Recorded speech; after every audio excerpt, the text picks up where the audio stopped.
كذبت ثمود بالنذر فقالوا أبشرا منا واحدا نتبعه إنا إذا لفي ضلال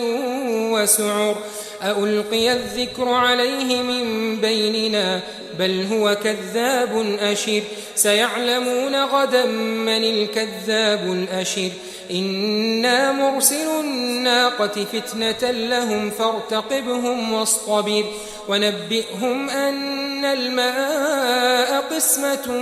بينهم كل شرب محتضر فنادوا صاحبهم فتعاطى فعقر فكيف كان عذابي ونذر إنا أرسلنا عليهم صيحة واحدة فكانوا كهشيم المحتضر ولقد يسرنا القرآن للذكر فهل من مدكر كذبت قوم لوط بالنذر إنا أرسلنا عليهم حاصبا إلا آل لوط